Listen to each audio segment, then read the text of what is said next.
Today on the Bandrew Says podcast, we're going to be analyzing YouTube removing the verification badge from thousands of channels and then changing their mind, as well as a whole bunch of other stuff, so go ahead and stick around.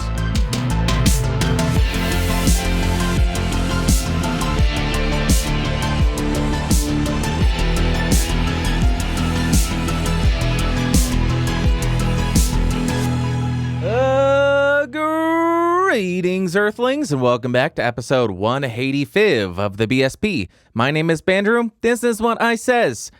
If you want to skip around, if you're not interested in everything that I talk about, there are timestamps in the show notes and episode notes, so you can just skip around to whatever topic you want to hear me talk about. How cool is that? I am helping you out and hurting myself in the process. Less watch time for me, better experience for you. You're welcome.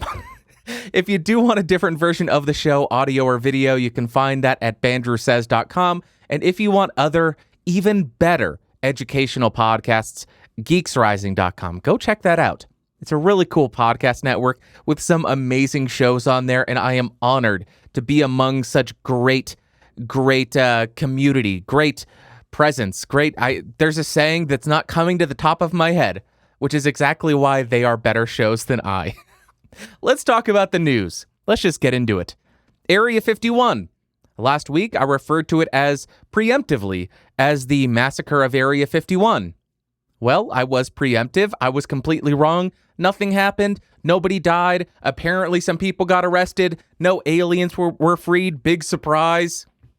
Cool. I'm glad nobody got hurt in the process of this meme. Good. Let's jump to the real news, though.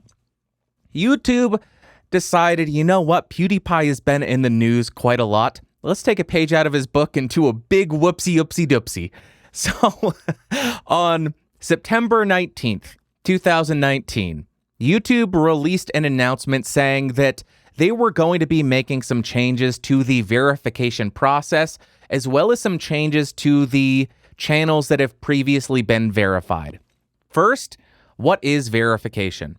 Essentially, when you hit 100,000 subscribers on YouTube, you have the option to say, verify my channel, and they just make sure that you are who you say you are, and when they are done going through that process, you get a little check next to your name, and that shows up on your channel page, as well as in the comments when you leave a comment on anybody's page. That makes it very clear that the person leaving the comment is the actual channel, as opposed to one of those spam accounts that leaves comments saying, hey, here's a giveaway. If you want some free money, click this link. And they use the same channel icon and channel name as the big channel to try to sucker some young kids into giving them access to their computer. That's what the verification is currently. Well, they announced that they were going to be making some changes to the criteria required, as well as removing thousands and thousands of channels' verification badge, meaning you are no longer verified. You are no longer important. You no longer are who you say you are. You are just a channel that anybody can copy. That's essentially what they said. Let me tell you what the new criteria are going to be, or were going to be. You need to have a built-in large audience and community on YouTube. You are widely recognized outside of YouTube and have a strong presence online, or have a channel name that could be confused with other channels on YouTube. That seems reasonable, but very arbitrary. What is a large audience on YouTube? I would assume around 100,000 people is a large audience, but I would have been completely incorrect because I spoke to some people who had nearly 3 million subscribers who got the email saying, you're no longer going to be verified. 3 million subscribers is not a large audience in YouTube's eyes, apparently. How shocking is that? And because they say, or have a channel, it seems like you could have any of these three criteria, meet any of these three criteria. What is a large audience? Well, it's up to YouTube on that day if they think you have a large audience. 3 million? Not so much. Not a large audience. But then there were other channels who had maybe 60,000. No, it'd have to be over 100,000, maybe 150,000. They were keeping their verification badge. Made no sense whatsoever. But what was the reasoning that they gave behind this change? They said, the goal is to help channels avoid impersonation and help viewers understand if a channel is the official presence of that creator, celebrity, or brand it represents. The verification badge does not represent endorsements or awards from YouTube. That all seems well and good and all because that doesn't really have a negative impact on the creators who have already been verified, right? Well, it gets worse because they say, starting in early October 2019, your channel will no longer be verified, but you have the option to appeal the decision. This will not impact monetization of your channel. Now, you may be asking yourself, Bandrew, how do you know so much about this? The reason I know this and have this insider information, I was going to be unverified. That's right. I don't matter in YouTube's eyes. People can just impersonate me, no problem whatsoever.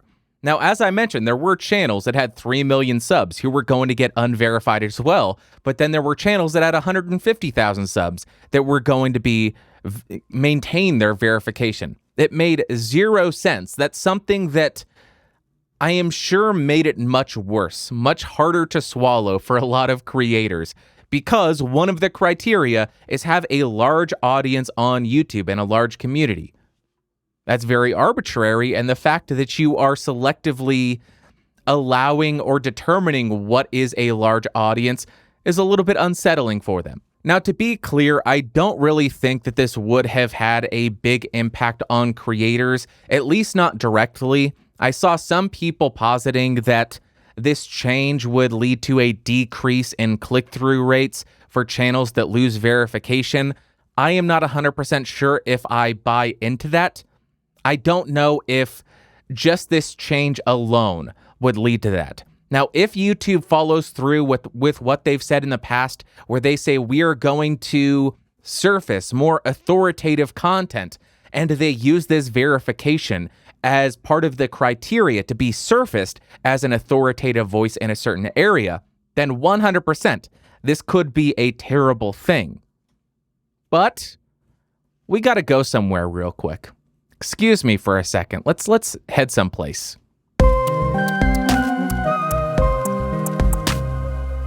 Welcome to the Conspiracy Corner. Let's go ahead and talk about this a little bit more. Why was YouTube making this change and implementing a completely arbitrary set of rules and criteria for you to be verified? My immediate thought when I read this was YouTube must have received a nasty email saying, I can't believe that there's a check mark on this channel that makes content that offends me. This is you endorsing that content. Why is YouTube a bunch of Nazis? That's my first... I don't know how people talk like that all the time. They're outraged so much. How do they even have a voice? I don't get it. But that is my idea of what happened. And this theory stems from the inclusion of the line, the verification badge does not represent endorsements or awards from YouTube, leading me to believe that YouTube wanted to make it clear that a channel being verified does not mean that they endorse that content on that channel. Why would they say that? Because they got a nasty email, perhaps. Now, this is the exact same thing that happened with Twitter and Instagram, where people simply did not understand that verification does not mean endorsement. And when I say they do not understand, I put that in quotation marks because it is very clear that it means they do not endorse that content.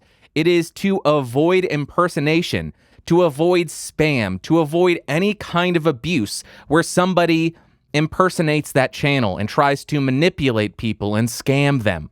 It is very clear that a verification is not endorsement, but some people want to act like idiots, act like morons, act like they don't understand this, and imply, well, you verifying this to avoid any kind of scamming is you endorsing it, so YouTube must be Nazis. Now this video is going to be deranked because I said the other N-word. Anyways, that's my guess on why they were looking into making these changes. But why were they going about de-verifying so many channels if it really was just about avoiding any kind of confusion of endorsement? The approach they took could very easily be, let's remove verification from the offensive channels, but in order to avoid making it look like we are just de-verifying offensive or channels that we don't agree with politically, let's de-verify as many channels as we can and to make it as arbitrary as possible to make it very confusing. Nobody knows. Why was that channel de-verified and that one not? That one has 3 million subs and makes perfectly acceptable content. That one, 150,000 subs, nothing offensive either. What's the difference? Nothing really, other than the big one getting de-verified. But why does this, or what does this conspiracy theory mean if it were to be true? YouTube is attempting to appease the vocal minority of people who are outraged because this group wants to delegitimize anyone who they don't agree with.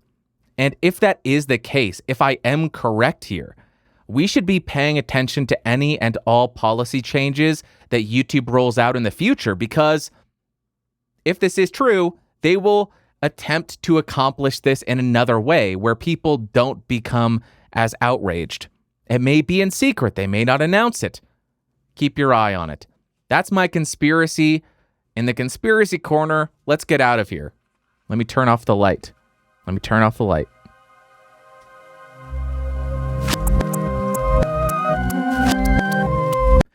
All right, we are out of the conspiracy corner. Well, with all of these announcements coming out, everyone got angry. If you were on Twitter on Thursday and you follow a bunch of YouTubers, you saw nothing but outrage, screaming at YouTube saying, I can't believe they're doing this. Everything's burning down. Why did I turn into Alex Jones? I don't know. But people were very mad. They were criticizing this, or at least they were talking about it a lot, myself included. If you follow me on Twitter, you saw this. On Friday, September 20th, Susan posted on Twitter saying the following: "To our creators and users, I'm sorry for the frustration and hurt that we caused with our new approach to verification. While trying to make improvements, we missed the mark. As I write this, we're working to address your concerns and we'll have more updates soon." I want to make a quick comment there. First, I am so happy that Susan was willing to address this, admit that what they were doing was not well accepted, and that they're willing to listen to the creator community, where if they announce something and it doesn't go over well, maybe they will actually consider adjusting their approach. That is very good. I guess this would be collective bargaining. Kind of, not really. Creators weren't saying, we're going to leave the platform. We're going to strike. Nobody was saying that, so not really collective bargaining, but you could see that YouTube was actually listening. Secondly, hurt. I don't think anybody could legitimately say they were hurt by this announcement. That's a little bit strong of language. A little bit strong language. The language was a bit too strong to use there. Nobody was hurt, Susan. You're being too hard on yourself, and you're being too hard on your team. Nobody was hurt. Everything's fine. On Saturday, September 21st, YouTube sent out an updated email about the verification. They stated, if your channel already has a verification badge, you will now keep it. No need to appeal. We'll still remove verification if we find that a channel is attempting to impersonate another creator or brand. Addressing impersonation was one of the goals of this change. We've also clarified the criteria to be eligible to apply for verification. Channels that reach 100,000 subscribers will be eligible to apply for verification. Then if we look at the answers page regarding verification, they also state that you must be authentic, meaning your channel must represent the real creator, brand, or entity that it claims to be. They say that they will look at a variety of factors to help verify your identity, such as the age of your channel, and may ask for additional info or documentation, and you must be complete. What does that mean? It means your channel must be public and have a description, channel icon, and content, and be active on YouTube. Couple of comments on that email. First off, thank you, YouTube. You don't hear that enough. I appreciate you listening to your creators. Secondly, it was intended to decrease the likelihood of impersonation by removing the verification badge. I think it would have been counterproductive there, guys, or gals, or people. Gotta be gender inclusive. It would have done the exact opposite of what you were saying that you were trying to do. Channels with 100,000 subs, they're at a level that people would not mind impersonating them, downloading videos, re-uploading them on a new channel, or posting comments using the channel icon and channel name with scam links and spam links, trying to get people to click and steal their information. So it seems like your move would have been counterproductive to what you're saying you're going to do. And thirdly, I actually just thought about this, the mention that the channel has to be active on YouTube. What if the verification does lead to surfacing authoritative content? Content that YouTube thinks is actually good content and is not just chock full of conspiracy theories and nonsense. So what if the verification badge does inevitably become something that allows you to rank higher in searches? If they say that your channel has to be active to be verified, will they start removing verification badges from channels that don't upload after X amount of time? That's an interesting question, Bandrew. Well, thank you, Bandrew. I really appreciate you saying that. I think that is a good question, too. That's why I asked it. Well, good for you, Bandrew. Awesome. I think that would be terrifying on one side, but interesting on the other. That is something that is constantly proposed in the podcasting market because there are 760,000 shows in the Apple Podcast directory, if I'm remembering Daniel J. Lewis's numbers correctly. And a lot of those are not active.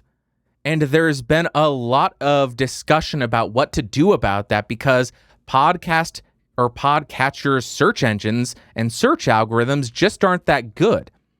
So a way to serve up better search results would be de-rank, I guess, the podcasts that do not have recent content or have been inactive for a couple of years.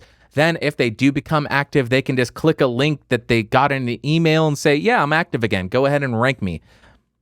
It's interesting. It's an interesting idea. That's all I'm saying. I don't know if that's true. We should have gone to the conspiracy corner for that one, but that is it. Why am I even sharing this with you? Because everything has been reversed. There have been no changes to the verification. It's because I think it's very, very important to understand the plans that YouTube have and what direction they're going to be going in the future. And it seems to me like this move was going to focus on delegitimizing offensive channels and make established media channels stand out more, prioritize them as the authoritative voices on certain topics. Well, if there's a Guitar World, we're going to surface their mic review as opposed to Bandrew's because Bandrew's a conspiracy nut. He's a lunatic. We don't want him. We don't want people to think that we are endorsing him and his conspiracies about us. But what can you do with this?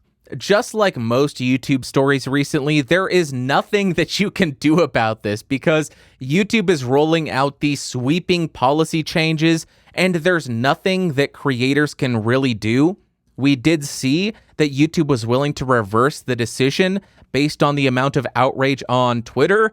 I hate the idea of outrage mobs dictating how companies function, though. That really worries me. If YouTube, I don't know what the proper answer is because I hate that type of behavior, but in this instance, it worked out well. I'm so conflicted. I am so conflicted. But this is why it's so important for you to have your own website, because on YouTube, you do have little to no control over how the site is run, and YouTube can destroy it overnight if they make some really bad decisions. But if you own your own website, You decide the curation, the moderation, the layout, and everything. So if you want to succeed in the long term, yes, have your YouTube channel, but also have some place that you own that you direct people to. I'm a broken record. If you want information on the verification channel criteria, link in the episode notes. That is it for the news. Rather short news this week. I guess I will also announce Blue released the Blue Yeti X. Or announced it. It is not out yet. I can't find it anywhere. It is on pre-order on Best Buy. What are the changes? You get the Blue voice software. If you saw last week's video where I reviewed the Logitech Pro Gaming X headset with Blue voice, awful headset. I hated it. Terrible sounding. And they just tried to polish a turd with that software. I imagine the software will be significantly more effective on the Blue Yeti because you actually are starting with pretty decent sound and then manipulating it. I'm a moron. I can't speak. It's manipulating audio that is already pretty good. So it will be effective. Don't know when that's going to come out, but as soon as it does, I am going to yoink one right out of the store and review the heck out of it and see if the Blue Voice software is any better. Because I love the fact that they are rolling out a very easy way to add in processing in real time. So hopefully people who are streaming can put on some noise removal and some gating and some compression and all of that.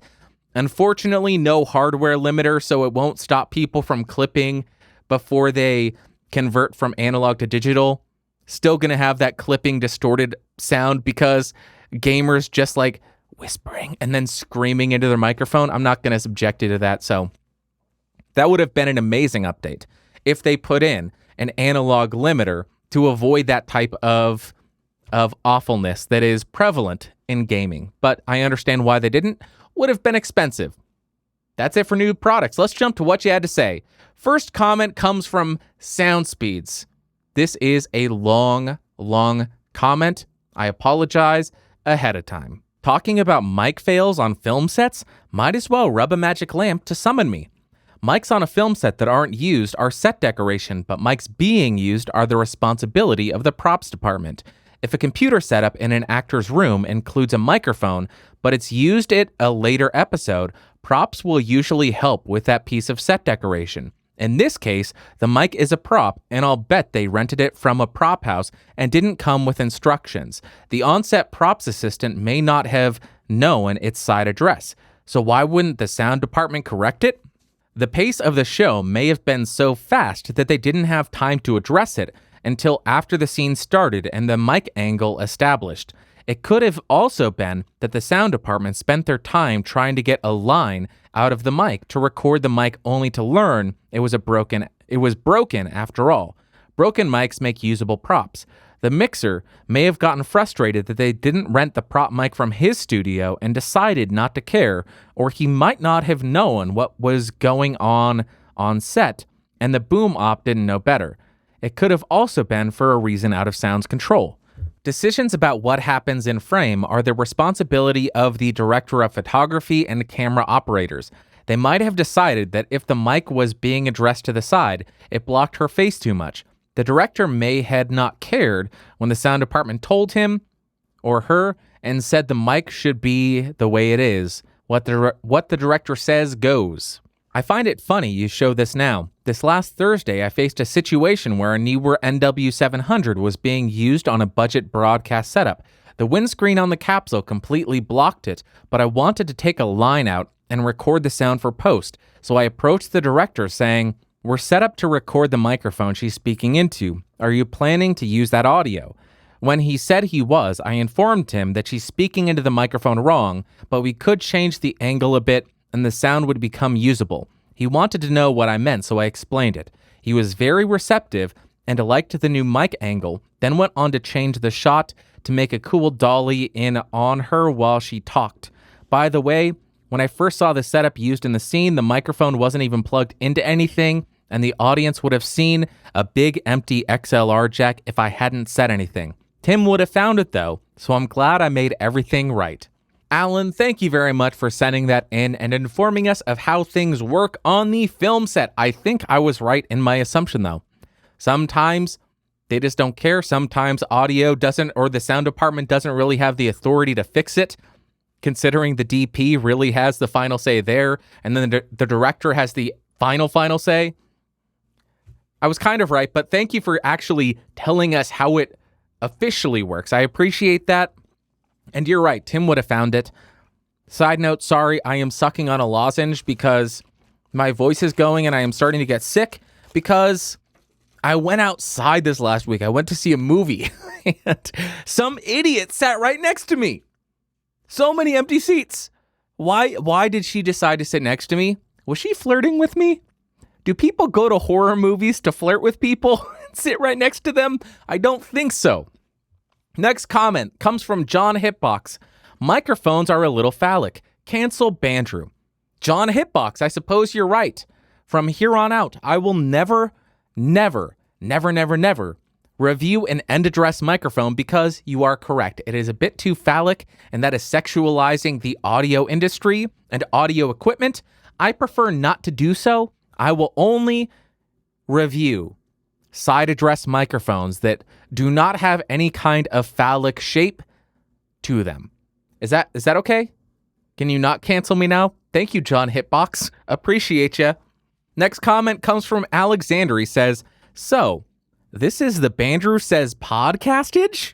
I must be in the wrong place. I was looking for the Bandrew Says podcast. Alexander, I think you may be right. You are in the wrong place. This is the Bandrew Says Podcastage. If you didn't catch that last week when I was criticizing somebody for speaking incorrectly, I was criticizing PewDiePie. He said podcastage, and I said, no, this is the Bandrew Says Podcastage. It's not the Bandrew Says Podcastage, it's the Bandrew Says Podcast. I left it in because I did notice it in while I was editing. I wasn't going to go in and spend 5-10 minutes trying to fix it. I was expecting a couple people to notice, and I thought it was funny, so I applaud you, Alexander. Good catch, sir. Next comment comes from Stefan. The cool thing about the Austrian Audio OC818 microphone is that they developed a new capsule, which is based on ceramic, and it's like the old C12 or C414 capsule. Stefan, you are exactly right. That is another big selling point of this microphone. As I mentioned, AKG's old engineers founded Austrian Audio, and they had access to a lot of the vintage C12s, or not a lot of the vintage C12s, but a lot of vintage C12s.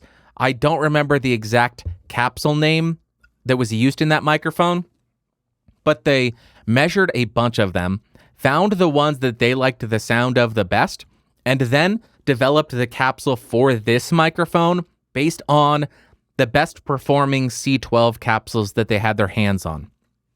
So you are getting a much more affordable, not even an emulation, but I guess an offspring of the AKG C12.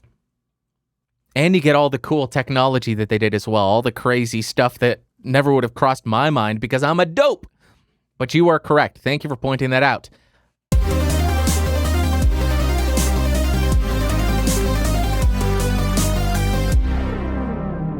All right. If you all have any questions, go ahead and send them to askbandrew@gmail.com, and I will likely answer them on an upcoming episode of the podcast. If you want to send in a voice recording, save me some pain of reading, you can do so by going to bandrewsays.com or bandrewscott.com and looking for the Ask Bandrew section, and there is a SpeakPipe application. You can just record directly from your computer. I think you can even record directly from your phone. Super easy, super simple, and then just send it in, and you won't have to listen to me struggle through reading emails. That comment from Alan would have loved if it was audio because that was hard for me to read, especially because I'm looking at it while it's so small. First email comes from Roger. He says, "Hey, what's up, Bandrew? I know you've already told me that you're comfortable having a smaller audience, but Honestly, I really think you're onto something here, and I wouldn't be surprised if you end up getting an S-load of subs. I've been reading the comment section, and I know I'm not the only one who thinks that. Anyway, I do have a question that I think it's quite important and long overdue. God, I gotta spit this out. I'm committing a cardinal sin. One of the things that makes me shut off a podcast, people eating lozenges or chewing gum, and I was doing just that. My throat was hurting. I thought it was okay, but listening to myself in the headphones, not okay. He goes on. Anyway, I do have a question, and I think it's quite important and long overdue. Given the awesome community that we're creating, don't you think it's time for our fandom to have a name? I don't know. How about BSPers or Audio Geeks? Maybe Conspiracy Cornered or something related to the X-Files. Ha ha ha ha. Why did I make him laugh like a maniac? Oh my God. Ha ha ha ha. What does he say next? I need to find my... I don't know. Maybe something with a 90s reference. Anyways, I trust you can come up with something better. Cheers, Roger. Roger, thank you so much. I gave some thought to this. The first thing that came to mind was the Bandrew Says podcast players, or if you want to shorten it, the Bandrew Says peepees. I'm a moron. I have the humor of a 5-year-old because my brain has never developed further than a 5-year-old. I'm an absolute moron. But I loved that you mentioned the X-Files. That gave me an idea. And I thought of, what if we just steal a name of a community from the X-Files? And that would be the Syndicate. The Syndicate has members such as the classic cigarette-smoking man. You may recognize him from the little pop vinyl figure that's been sitting on my desk for a year. I love the cigarette-smoking man. Or the well-manicured man. And we could call ourselves the Syndicate and then give each other these descriptive names. I, of course, would be the beanie-wearing man. You could be, I don't know, you could be the microphone-loving man. You could be any of... how cool is this? We can come up with clever little names for each other. The Syndicate. I think that's what we should call the community here. Let me know what you think. Do you have better names? I highly doubt it because the Syndicate is so good, you're not going to be able to top it. Let me know in the comments what your descriptive name would be. Mine would be the beanie-wearing man. Let me know in the comments or send in an email to askbandrew@gmail.com. Thank you very much, Roger. That led to a very fun exercise on my part, and I loved the name The Syndicate. I haven't heard anybody else call themselves The Syndicate. Sounds so evil and nefarious. I love it. Next email comes from Voiceless Finn. Hi, Bandrew. I've been binging your videos recently due to looking for a microphone for voiceovers. I really like the thoroughness of your reviews. They are really helpful. The Blue Yeti Nano has been in the back of my mind since it came out, but I started thinking that maybe it isn't the best mic for its price. I was really convinced by the $50 Samson Q2U, hearing you mention it in several videos, and I liked its sound too. I couldn't find the Q2U sold anywhere locally, and so I checked the UK and German Amazon sites, where to my horror, the Q2U was 86 euro with 10 euro shipping to Finland. The Blue Yeti Nano was sold here for 77 euro. And so it's tempting to me after all of this. And reading is hard for me. And so it's tempting me after all of this once again. It was pretty much the same story of the ATR 2100 and a few others. What should you recommend me to buy? Many thanks, Voiceless Finn. Voiceless Finn, thank you very much for the email. That is something that I have heard increasingly. More and more people are letting me know that the microphone, the Q2U, the 2100, and the 2005 USB really aren't available in their location. I think you would be perfectly fine and perfectly happy with the Blue Yeti Nano. Of course, it does have somewhat of a wide pickup pattern. It picks up a little bit more room noise than would be ideal. Easy workaround for that. If you are just doing voiceovers, meaning you don't have video or anything, throw the microphone in your closet with your clothes, do your voiceovers there. The clothes will dampen the sound and make it sound like you're in a professional sound booth. Easy solution and all of that. And €77 as opposed to €100 for the microphone and the shipping and tax and VAT and all of that. You should be fine with the Yeti Nano, and you'll be perfectly happy with it. Next email comes from Tonic Paulo. He says, "Hi, in the first place, I want to say thank you for everything you do." Well, thank you, Tonic Paulo. I appreciate you for saying so. Very kind of you. He goes on. Now, question time. Right now, I have the Samson Go USB mic, but I would like to upgrade my audio setup for streaming. What would you recommend for a guy with €200 of budget for both mic and in-case interface? Does it make any sense to upgrade with this budget, or should I spend more money on it? That said, thank you in advance for your time, and keep it up, man. Tonic Paulo. Tonic Paulo, appreciate ya. No, I priya. Tonic Paulo. I always forget that. Thank you very much for the email. I think it really depends if what you're not happy with your current microphone setup. First, I would ask, because I don't know. I don't know what you're unhappy with. If you have the Samson Go Mic sitting on top of your monitor, which is what it's poorly designed to do, and it's 2-3 feet away from you, you could easily improve the audio quality by getting a boom arm. Getting a boom arm like the Newer boom arm and a pop filter for $10 each, and just record that, get it a lot closer to your mouth. The sound quality will improve tremendously and you will be much happier with it. But if you aren't happy with that and that's how you are running it, I would say Q2U ATR 2100 USB or AT 2005 USB, but based on Voiceless Finn's email, it doesn't sound like those microphones are readily available in the EU, so you may not have the best luck there. There's another option, and this may exceed the €200 budget, but I would personally recommend something along the lines of the SE Electronics V7. That's a handheld dynamic microphone. Sounds phenomenal for the price, relatively flat, and it still has it's a little bit brighter or a little bit crispier than the SM58 and a lot less nasally sounding. Really cool microphone. Then an interface like the Focusrite Scarlett or a Behringer UMC 202 HD, something along those lines, a boom arm, a pop filter, and an XLR cable. You might be able to get by with that gear for €200 or less. I don't know if that stuff is a little bit cheaper in the EU or not, but first I would say, or I would want to know how you're setting up the Go Mic. Get it closer to your mouth, get the pop filter, see if that fixes it and gets you better audio quality. If not, if that's how you are running it and you're still not happy with it, it depends on what you're not happy with about the sound you're getting.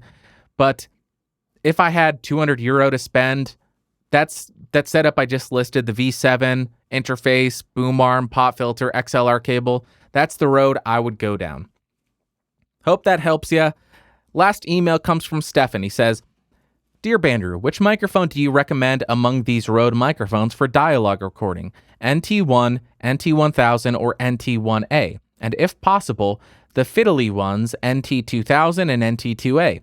For a big shootout, the Pod Mic, Procaster, Broadcaster, or maybe NTK, NTR, K2. And don't get me started on the NT or NTG. So much choice. Or better, something else? Neumann is price-wise a bit over the top. Kind regards, Stefan." Stefan, first, the 3 microphones you list, NT1, NT1000, NT1A. Of those, I personally prefer the NT1 because it is a little bit less boosted in the high end, it is a little bit darker, a little bit smoother, and for somebody with a voice like me, a little bit higher pitched, a little bit more gritty, a little bit more nasty sounding, I need the smoothness, I need the help of a good sounding smooth microphone. The NT1 does that for me. To be fair, I have not used the NT2000 or NT2A yet, so I cannot comment on those. Don't know how those compare. So it does somewhat depend on your voice. If you have a higher pitched, annoying voice like mine, a softer, smoother, less boosted in the high end microphone may suit you better. But if you have a super deep, bassy voice, that high end boost of some of these microphones, like the NT1A, can maintain some crispness and clarity and detail and avoid the microphone sounding overly muddy. So it's a case-by-case basis. In my case, NT1. I hope that helps. And I do plan on doing a big shootout of the broadcast dynamic microphones. And maybe if I ever get them, all the Rode condenser microphones. That'd be a fun one to do. Really long, but that's it for the emails. Thank you so much for sending all those in. Again, askbandrew@gmail.com, or just go to bandrewscott.com and look at the Ask Bandrew tab. Submit a voice question there. You know what time it is. It's personal stuff, and there's one thing that we love to do in the personal section. We talk about my love life. No, we don't. And now it's time for Movies of the Week. Hey, Mom! I need some popcorn! Welcome to the Movies of the Week. This week, we have a fun film for you. Prepare, get your panties unbunched, get your garter belt all prepared. We are talking about Killer Klowns from Outer Space. That's Killer Klowns with 2 Ks. And this is a 1988 horror comedy, campy, schlocky, goofy mess of a film. And it is beautiful from the first frame to the last. It is so well done in this very bizarre subgenre. I don't know what I would classify it as, but it is phenomenal. This was written and directed by the Chiodos brothers. And yes, now all of you know where the band Chiodos got their band name. The directors and writers of this film. And what is it about? It's about a meteor or meteorite crashing down into a small town. Guess what? That meteorite is not a meteorite. It is a spaceship. And on that spaceship, there are aliens. And those aliens look like clowns. And those clowns kill people. Did you not get that from the title? Are you shocked? You're complaining about spoilers? That's the entire story of the film. Let's talk about it a little bit. What is so special about this movie? The creativity of the entire thing.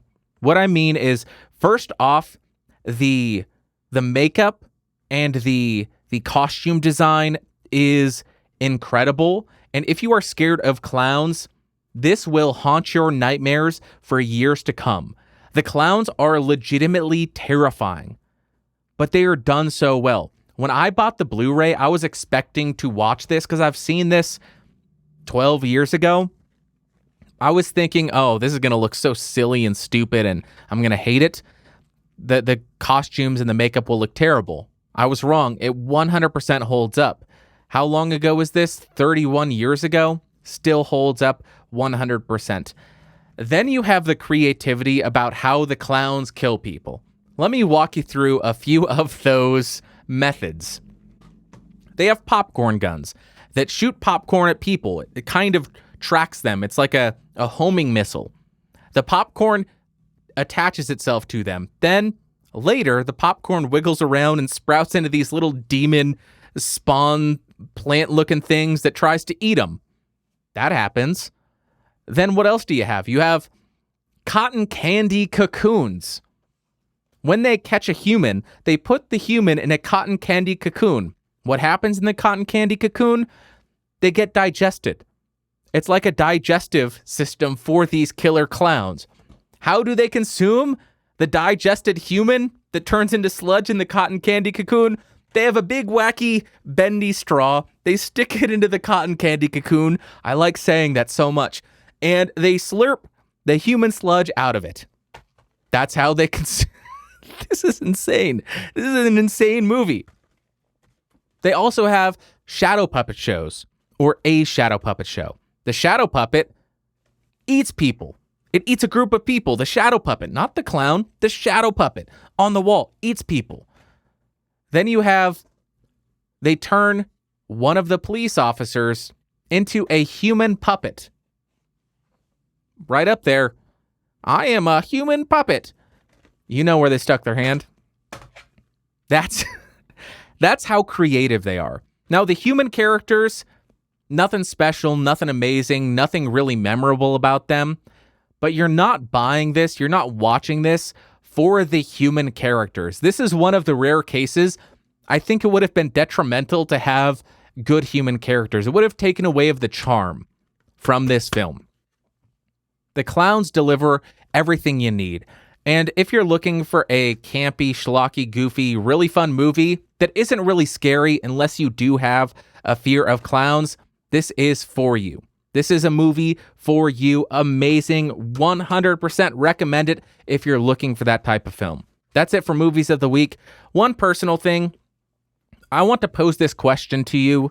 I made a community post on the BSP YouTube channel asking if people liked the clips where I take certain segments of the show and movies of the week and post them on the same channel, if they like that, or if they think I should split it off to a standalone channel where I upload all the clips to.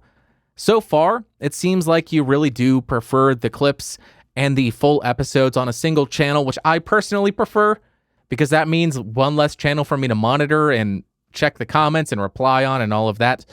But I would love to hear from you. Let me know in the comments or on askbandrew@gmail.com. Do you like the video episodes and the segments and the clips all on one channel, or should I move them to different channels? Let me know. I appreciate you. And that is it for today. Thank you all so much for watching and listening. I appreciate each and every one of you so much. You're all a lovely. I'll talk to you next week because my brain isn't working and I need another lozenge. Talk to you later. Bye.